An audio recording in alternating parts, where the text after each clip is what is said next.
और सर अगर ये एस्केलेट हो भी रहा है तो अब मैं वही सवाल करूंगी कि हुथी किस हद तक अब इजराइल के अंदर आकर हमलों को अंजाम देने की तैयारी कर चुका है। हालांकि एक और खबर है सर, हुथी पर अमेरिकी सेना के नॉनस्टॉप अटैक जिस तरीके से जारी है उसको लेकर आज खबर आई है, जहां हुथी के 3 ड्रोन और कॉम्बैट व्हीकल्स को नष्ट कर दिया गया है। कमर्शियल शिप पर हमले से पहले हुथी के ड्रोन्स को तबाह किया गया है। हमले से पहले इजरायली रक्षा मंत्री से यूएस सेंट्रल कमांड के चीफ की मुलाकात को लेकर भी खबर सामने आई है। हालांकि यहां आपको जानना चाहिए कि किस तरीके से अभी तक हमलों को अंजाम दिया गया है, उसमें कमर्शियल शिप्स तो टारगेट किए जा ही रहे हैं पिछले कई महीनों से। अब कमर्शियल शिप पर हमले से पहले ये एक और हमले को नाकाम करने का दावा किया जा रहा है और ये हुथी पर अमेरिका के अटैक की खबर है।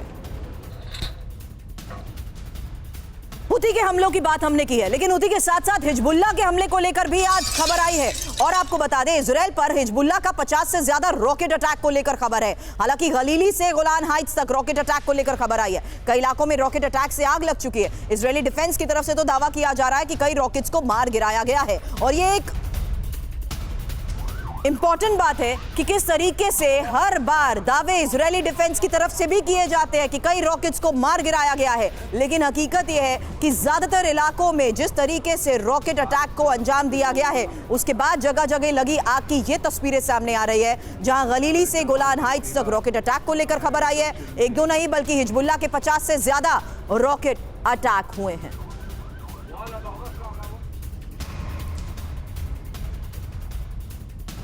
और इजराइल के मिलिट्री बेस पर हमले को लेकर आज फिर खबर सामने आई है और मैतुला के मिलिट्री बेस पर यह ड्रोन से हमला हुआ है। मैतुला में हिजबुल्लाह का यह सुसाइड ड्रोन अटैक है और हमले से मिलिट्री बेस में धमाके की खबर भी सामने आई है।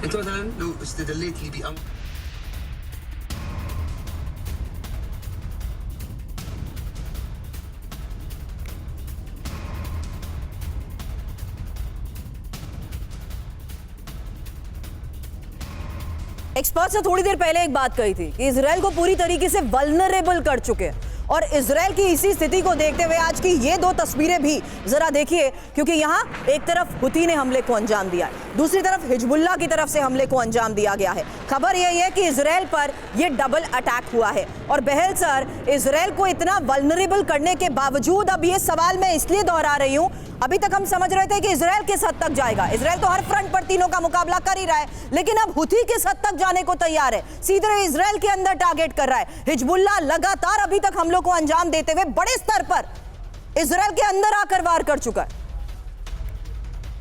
देखिए, सबसे बड़ी बहुत महत्वपूर्ण चीज जो आपने कही थी, शाहिद 136 ड्रोन जो है उनका, वो 2500 किलोमीटर तक जाता है और उसकी रेंज इन सभी इजराइल को वो कवर कर देता है यमन से।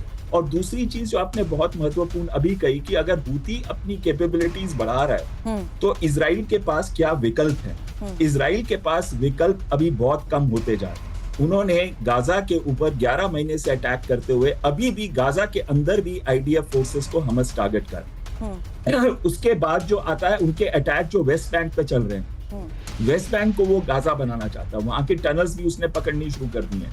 लेकिन उसके ऊपर अगर वो वेस्ट बैंक पे अपने ऑपरेशंस बढ़ाता है तो क्या वो अपने ऑपरेशंस लेबनान में भी बढ़ा सकता है, हुथी के अगेंस्ट भी बढ़ा सकता है? तो मुझे नहीं लगता कि ये जो आतंकी संगठन है जिनका एक जगह पे टारगेट नहीं है, ये मोबाइल होते हैं, ये एक जगह से दूसरी जगह चले जाते हैं, जो मिसाइल्स के सिस्टम्स भी ये यूज करते हैं वो मोबाइल सिस्टम्स यूज करते हैं, तो एक जगह स्टैटिक नहीं है। इनके अगेंस्ट अगर ग्राउंड ऑपरेशंस भी किए जाते हैं तो बहुत मुश्किल होता है। ये गाजा ने प्रूव करके दिखा दिया। तैयारी इस तरह की है कि वो जमीनी स्तर पर भी इनका मुकाबला करने के लिए तैयार है, ये कहना है उनका कि, लेकिन अगर आप देखिए, अगर कोई भी आतंकी संगठन है 11 महीने से ऊपर आप हमस को तो बर्बाद कर नहीं पाए एक छोटी सी गाजा स्ट्रिप के अंदर, तो आप लेबनान को भी टेक ओवर करना चाहते हैं, यमन पे भी अटैक करना चाहते हैं, तो ये तो सब हो ही नहीं सकता। और यमन पे ग्राउंड हमला तो वैसे भी नहीं हो सकता। तो कहीं ना कहीं इजराइल को अब पीस डील की तरफ मूव करना चाहिए, क्योंकि उसके अपनी कंट्री के अंदर हजारों की संख्या में रोज लोग सड़कों पे आए हुए हैं और कह रहे हैं पीस डील करिए, पीस डील करिए। और नेतन्याहू अगर आज इलेक्शन पे खड़े होते हैं तो बहुत बुरी तरह से हारेंगे। लेकिन ऐसा होता हुआ भी नजर नहीं आ रहा सर, क्योंकि जिस तरीके से चेतावनी एक मिनट दीजिएगा बस। हाँ जी, इसमें आंसर, इसका सॉल्यूशन सिर्फ 2 ही है